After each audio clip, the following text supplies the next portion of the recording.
नमस्कार दोस्तों, स्वागत है आपका हमारे चैनल द पास टाइम पर। आज हम बात करेंगे हस्तिनापुर की। ये शहर जो भारतीय इतिहास और पौराणिक कथाओं में एक महत्वपूर्ण स्थान रखता है, अपने आप में एक अद्वितीय धरोहर है। ये नाम सुनते ही हमारे जहन में पुराने भारत की तस्वीरें आ जाती हैं। हस्तिनापुर का नाम सुनते ही हमें उसकी समृद्ध संस्कृति और गौरवशाली इतिहास की याद आती है। राजा महाराजा, महाभारत जैसे युद्ध और ज्ञान की बातें।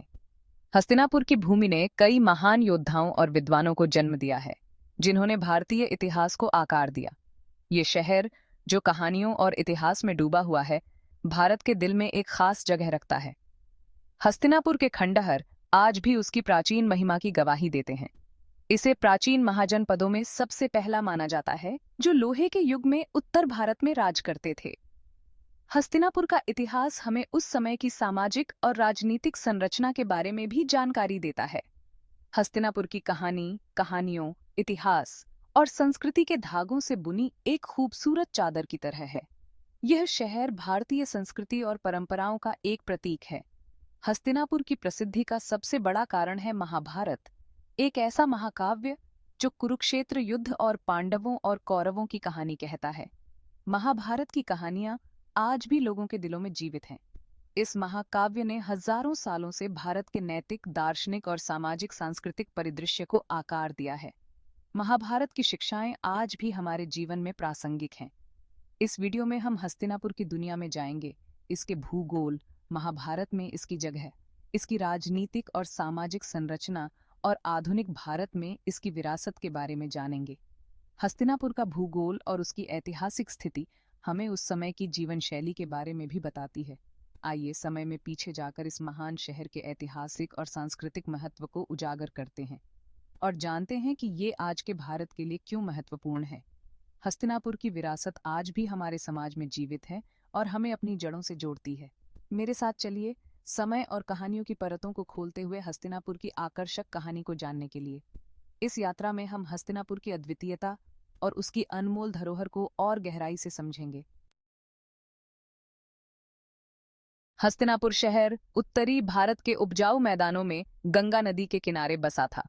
ये जगह शहर के विकास और समृद्धि के लिए बहुत महत्वपूर्ण थी। गंगा नदी की लाई गई उपजाऊ मिट्टी ने खेती को स्थानीय अर्थव्यवस्था की रीढ़ बना दिया था। नदी एक महत्वपूर्ण व्यापार मार्ग के रूप में भी काम करती थी, जो हस्तिनापुर को अन्य प्रमुख शहरों से जोड़ती थी और वाणिज्य और सांस्कृतिक आदान प्रदान को सुगम बनाती थी। हिंदू धर्म में पवित्र मानी जाने वाली गंगा नदी ने हस्तिनापुर के धार्मिक और सांस्कृतिक महत्व को और बढ़ा दिया। इतिहासकारों का मानना है कि शहर का नाम हस्तिनापुर, जिसका अर्थ है हाथी का शहर, आसपास के जंगलों में हाथियों की बहुतायत के कारण पड़ा होगा। ये विशाल जीव न केवल शक्ति और राजशाही के प्रतीक थे, बल्कि युद्ध और परिवहन में भी महत्वपूर्ण भूमिका निभाते थे। गंगा नदी के तट पर इसकी स्थिति से होने वाले भौगोलिक लाभ, इसकी उपजाऊ भूमि और रणनीतिक स्थिति ने हस्तिनापुर को प्राचीन भारत में शक्ति और सभ्यता के एक प्रमुख केंद्र के रूप में फलने फूलने में सक्षम बनाया। हस्तिनापुर महाभारत में एक केंद्रीय स्थान रखता है, जो उस भव्य मंच के रूप में कार्य करता है जहां यह महाकाव्य नाटक घटित होता है। यह शहर न केवल एक भौगोलिक स्थान है, बल्कि एक प्रतीकात्मक स्थल भी है, जो महाभारत की घटनाओं और पात्रों के लिए महत्वपूर्ण है। यह कुरु साम्राज्य की राजधानी थी, जिस पर राजा भरत के वंशजों का शासन था, जो अपने समय के सबसे शक्तिशाली और प्रभावशाली राजवंशों में से एक था। हस्तिनापुर का नाम ही शक्ति और समृद्धि का पर्याय था। एक प्रसिद्ध पूर्वज जो भारत को उसका प्राचीन नाम भारत देते हैं।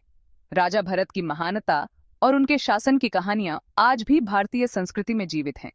महाभारत कुरुवंश के भीतर के जटिल शक्ति संघर्षों का वर्णन करता है, जो न केवल राजनीतिक बल्कि व्यक्तिगत और पारिवारिक स्तर पर भी थे।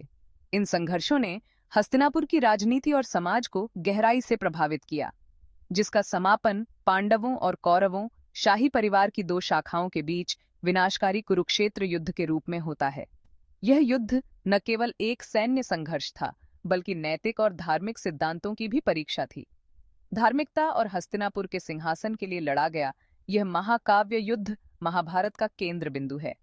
यह युद्ध धर्म और अधर्म के बीच की लड़ाई का प्रतीक है, जो आज भी प्रासंगिक है। महाकाव्य हस्तिनापुर को एक हलचल भरे शहर के रूप में चित्रित करता है, जहां जीवन हर कोने में धड़कता था। यहाँ की गलियों में व्यापारियों की चहल पहल और बाजारों की रौनक थी, जो राजनीतिक शक्ति, सांस्कृतिक जीवंतता और धार्मिक पवित्रता का केंद्र है। यहाँ के मंदिर और धार्मिक स्थल लोगों की आस्था का केंद्र थे। ये शानदार महलों, चहल पहल वाले बाजारों और विद्वान ऋषियों का शहर था, जो शासकों और लोगों का मार्गदर्शन करते थे। यहाँ की विद्वता और ज्ञान की परंपरा ने इसे एक अद्वितीय स्थान बनाया। महाभारत में हस्तिनापुर का चित्रण प्राचीन भारत के राजनीतिक, सामाजिक और सांस्कृतिक जीवन में अमूल्य अंतर्दृष्टि प्रदान करता है। यह शहर न केवल एक भौगोलिक स्थान था, बल्कि एक सांस्कृतिक और आध्यात्मिक केंद्र भी था। यह आचार संहिता मानवीय संबंधों की जटिलताओं और अच्छाई और बुराई के बीच शाश्वत लड़ाई की झलक प्रदान करता है। हस्तिनापुर की कहानियां आज भी हमें नैतिकता और धर्म के मार्ग पर चलने की प्रेरणा देती हैं। कुरुवंश, शासक और उनका शासनकाल। यह अध्याय हमें प्राचीन भारत के सबसे प्रभावशाली वंशों में से एक की यात्रा पर ले जाता है। कुरुवंश, जिसकी जड़ें हस्तिनापुर में गहराई से जुड़ी हुई हैं, ने प्राचीन भारत के राजनीतिक परिदृश्य को आकार देने में महत्वपूर्ण भूमिका निभाई। हस्तिनापुर, जो कभी एक महान और समृद्ध शहर था, अब अपने खंडहरों में इतिहास की कहानियां बुनता है। इस वंश ने न केवल राजनीतिक परिदृश्य को प्रभावित किया, बल्कि सामाजिक और सांस्कृतिक जीवन को भी गहराई से प्रभावित किया। उनके शासनकाल के दौरान कई महत्वपूर्ण निर्णय और नीतियां बनाई गईं, जिन्होंने आने वाली पीढ़ियों को प्रभावित किया। वंश में शानदार शासकों का वंश था, जिनमें से प्रत्येक ने अपने अनूठे तरीके से शहर की विरासत में योगदान दिया। इन शासकों ने न केवल अपने राज्य का विस्तार किया, बल्कि कला, संस्कृति और विज्ञान को भी प्रोत्साहित किया। सबसे पहले और सबसे सम्मानित शासकों में से एक राजा शांतनु थे, जो अपनी बुद्धि और न्याय के लिए जाने जाते थे। उनके शासनकाल में हस्तिनापुर ने शांति और समृद्धि का अनुभव किया। उनके पुत्र भीष्म धर्म या धार्मिक कर्तव्य के प्रतीक महाभारत में एक केंद्रीय व्यक्ति हैं, जो हस्तिनापुर के प्रति अपनी ब्रह्मचर्य और अटूट निष्ठा की प्रतिज्ञा के लिए प्रसिद्ध हैं। भीष्म ने अपने जीवन को अपने राज्य और परिवार के लिए समर्पित कर दिया। यह वंश राजा धृतराष्ट्र के साथ जारी रहा, जिन्होंने अंधे होने के बावजूद सिंहासन विरासत में प्राप्त किया। धृतराष्ट्र का शासनकाल चुनौतियों और संघर्षों से भरा था, लेकिन उन्होंने अपने कर्तव्यों को निभाने में कोई कसर नहीं छोड़ी। उनके पुत्र कौरव और उनके भाई पांडु के पुत्र पांडव एक कड़वे झगड़े में फंस गए, जिसके कारण अंततः कुरुक्षेत्र युद्ध हुआ। यह युद्ध न केवल एक सैन्य संघर्ष था, बल्कि नैतिक और धार्मिक प्रश्नों का भी केंद्र था। कुरुवंश का शासनकाल पीढ़ियों तक फैला हुआ समृद्धि और उथल-पुथल दोनों काल का गवाह बना। इस वंश ने अपने समय में कई उतार चढ़ाव देखे, लेकिन उनकी विरासत आज भी जीवित है। उनकी कहानियां, जो महाभारत में अमर हैं, नेतृत्व, नैतिकता और शक्ति की चक्रीय प्रकृति में गहन सबक प्रदान करती हैं। महाभारत की कहानियां आज भी हमें सिखाती हैं कि कैसे शक्ति का सही उपयोग किया जाए और नैतिकता के मार्ग पर चला जाए। कुरु महाजनपद की राजनीतिक संरचना। कुरु महाजनपद, जिसकी राजधानी हस्तिनापुर थी, एक सुपरिभाषित राजनीतिक संरचना का दावा करता था, जिसने प्राचीन भारत के शासन को प्रभावित किया। राज्य पर एक राजा का शासन था, जिसे प्रशासन, कानून और युद्ध के मामलों में सर्वोच्च अधिकार माना जाता था।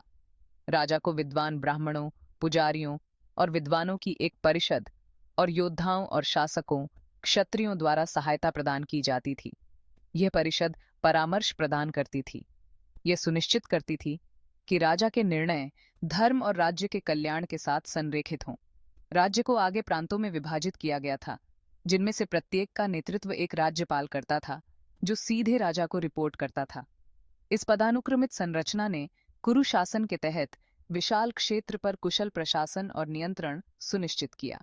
महाभारत में दर्शाया गया कुरु महाजनपद की राजनीतिक व्यवस्था शासन की एक परिष्कृत प्रणाली को दर्शाती है, जिसने प्राचीन भारत में राजनीतिक विचार और संस्थानों के विकास की नींव रखी। अगर आपको यह जानकारी पसंद आई, तो चैनल को लाइक, सब्सक्राइब और बेल आइकन दबाना जरूर से दबे, जिससे हमारी अगली वीडियो के सबसे पहले जानकारी आपको प्राप्त हो। धन्यवाद। Thank you for watching.